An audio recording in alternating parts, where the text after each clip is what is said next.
Comrade جام ساقی ایک ایسا سیاستدان جس نے اپنی جوانی جیل کی سلاخوں کے پیچھے گزار دی، یا ایسا سیاستدان جو پسماندہ علاقے سے تعلق رکھتے ہوئے وڈیروں جاگیرداروں سے ٹکرایا اور طبقاتی جدوجہد کرتا رہا، ریاستی اداروں کی رکاوٹیں ہوں یا ہاتھوں میں ہتھ کڑیاں، فوجی عدالتیں ہوں یا جیل کی سلاخیں، قید تنہائی ہو یا ٹارچر سیل کی سختیاں، کامریڈ اپنے نظریے پر ڈٹے رہے، وہ تھکے نہیں۔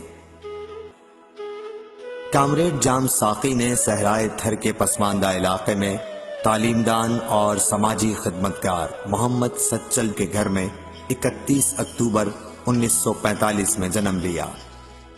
جام ساقی نے اپنی پہلی سیاسی سرگرمی کا آغاز دستخط مہم سے کیا، جس میں مطالبہ کیا گیا تھا کہ ہر بچے کو اس کی مادری زبان میں تعلیم دی جائے۔ کامریڈ جام ساقی نے میٹرک چھاچرو ہائی اسکول سے پاس کیا اور بعد میں سچل سرمست آرٹس کالج حیدرآباد میں داخلہ لیا اور وہاں سے باقاعدہ شاگرد سیاست میں حصہ لینے لگے۔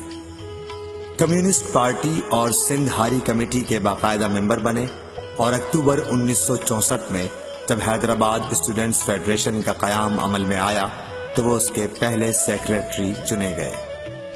کامریڈ جام ساقی کی انقلابی نظریاتی اور سیاسی جدوجہد کا طویل سفر کمیونسٹ پارٹی پاکستان سے منسلک رہا۔ وہ کمیونسٹ پارٹی کے مرکزی سیکریٹری جنرل بھی رہے۔ یہ وہ کمیونسٹ پارٹی ہے جس کے ایک مرکزی سیکریٹری جنرل سجاد ظہیر کو جلا وطن، حسن ناصر اور نذیر عباسی کو شہید کیا گیا۔ اس کے بعد سندھ میں 4 مارچ والی تحریک کا آغاز ہوا، جس میں انہوں نے بھرپور حصہ لیا اور 5 مارچ 1967 کو پہلی بار گرفتار کیے گئے اور نارا جیل میں قید رہے۔ 1967 میں انہوں نے سندھ یونیورسٹی سے BA کی ڈگری حاصل کی۔ 13 مارچ سن 1968 کو ان کی پہلی شادی چچا کی بیٹی سکھاں سے ہوئی اور اس کے فوراً بعد 28 مارچ 1968 کو دوبارہ گرفتار کیے گئے۔ ان پر 1 یونٹ اور ایوب آمریت کے خلاف تحریک چلانے کا الزام لگایا گیا تھا۔ ان کو ذہنی اور جسمانی تشدد کا شدید نشانہ بنایا گیا۔ برف پر لٹانا، چمڑے کے بنے ہوئے ہاتھ سے ہپس پر مارتے رہنا اور بعد میں فوجی کیمپ میں دن میں 4 انجیکشن کے حساب سے 1 مہینے تک انجیکشن لگاتے ہوئے 5 ماہ قید کے بعد رہا کیا گیا تو انہوں نے ظلم و ستم کے خلاف جدوجہد کرنے کی ٹھان لی اور ترقی پسند دوستوں کے ساتھ سندھ اسٹوڈنٹ فیڈریشن کا قیام عمل میں لائے، جس کے وہ پہلے صدر منتخب کیے گئے۔ 8 نومبر 1968 میں انہیں لاہور کے شاہی قلعے میں قید کر کے اذیتیں دینے کا منصوبہ بنایا گیا، پر حیدر بخش جتوئی کے جلسوں اور جلوسوں اور ترقی پسند رہنماؤں کی سیاسی مداخلت کی وجہ سے ایوب شاہی نے یہ اقدام روک دیے اور فروری 1969 میں ان کو رہا کر دیا گیا۔ اپریل 1969 میں ان کو چوتھی مرتبہ گرفتار کر لیا گیا۔ دوبارہ کچھ ہی عرصے بعد ان کو 1 یونٹ کے خلاف کام کرنے اور سندھی زبان کو قومی زبان کا درجہ دینے کے جرم میں گرفتار کر کے مچ جیل بھیج دیا گیا۔ مچ جیل سے رہا ہونے کے بعد مشرقی پاکستان میں فوجی ایکشن کے خلاف ہلچل چلانے کے الزام میں گولی مار دینے کا حکم دیا گیا، تاہم انہوں نے روپوش ہونے کا فیصلہ کیا۔ 10 دسمبر 1978 میں کامریڈ جام ساقی کو پھر گرفتار کر کے مختلف اذیت گاہوں میں تشدد کا نشانہ بنایا گیا اور 18 ماہ تک اذیت گاہ میں رکھنے کے بعد اسپیشل ملٹری کورٹ حیدرآباد نے انہیں 10 سال قید کی سزا سنائی اور 2 بار اسپیشل ملٹری کورٹ کراچی میں کامریڈ پر بغاوت کا کیس بنایا گیا۔ اسی دوران جب PIA کا جہاز اغوا کیا گیا اور اغوا کرنے والوں نے جام ساقی سمیت 52 سیاسی قیدیوں کو ملک سے باہر بھیجنے کا مطالبہ کیا تو جام ساقی اور ان کے کامریڈ ساتھیوں نے ملک چھوڑنے سے انکار کر دیا۔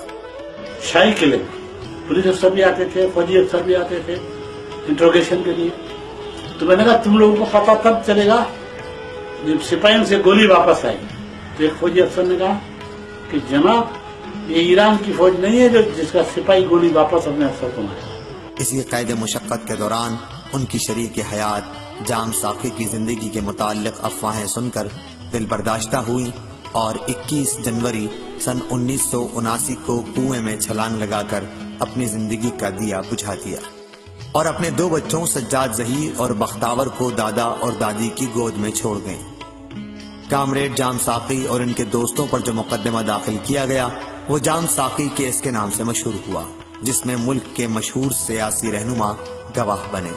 ان گواہوں میں محترمہ بینظیر بھٹو، میر غوث بخش بزنجو، خان عبدالولی خان، مولانا محمد شاہ امروٹی، معراج محمد خان، منہاج برنا صحافی، افضل صدیق صحافی اور فتح یاب علی خان شامل تھے۔ انہوں نے بیان دیے کہ جام ساقی اور ان کے ساتھی محب وطن ہیں اور ان پر دائر مقدمات جھوٹے اور من گھڑت ہیں۔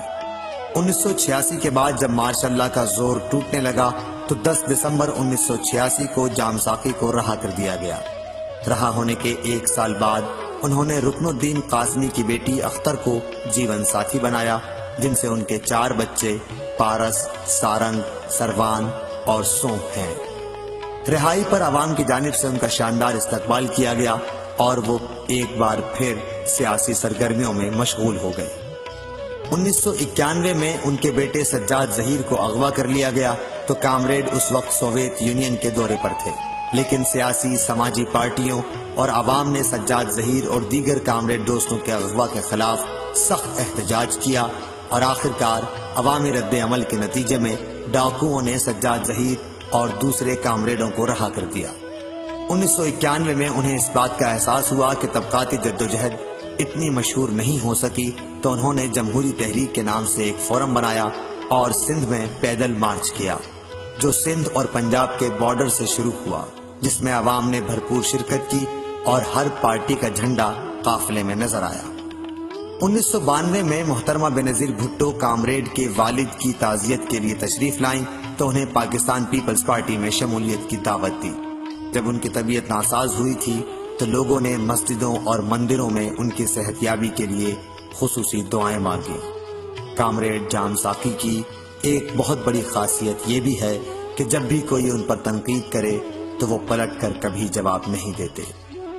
یہ پیغام دینا چاہتا ہوں کہ آپ بحیثیت نوجوان، آپ بحیثیت کسانوں کے، آپ بحیثیت بزرگ یہ یقین کریں کہ تھوڑا سوچیں اور عوام میں اپنے اعتماد کو مضبوط رکھیں تو ملک کے کسی بھی طبقے کو منظم کیا جا سکتا ہے اور تبدیلی لائی جا سکتی ہے۔ سندھ ہاری کمیٹی کے پلیٹ فارم سے کامریڈ جام ساقی نے کسانوں کے لیے تاریخ جدوجہد کی، وہ سندھ کے امر کردار ہیں۔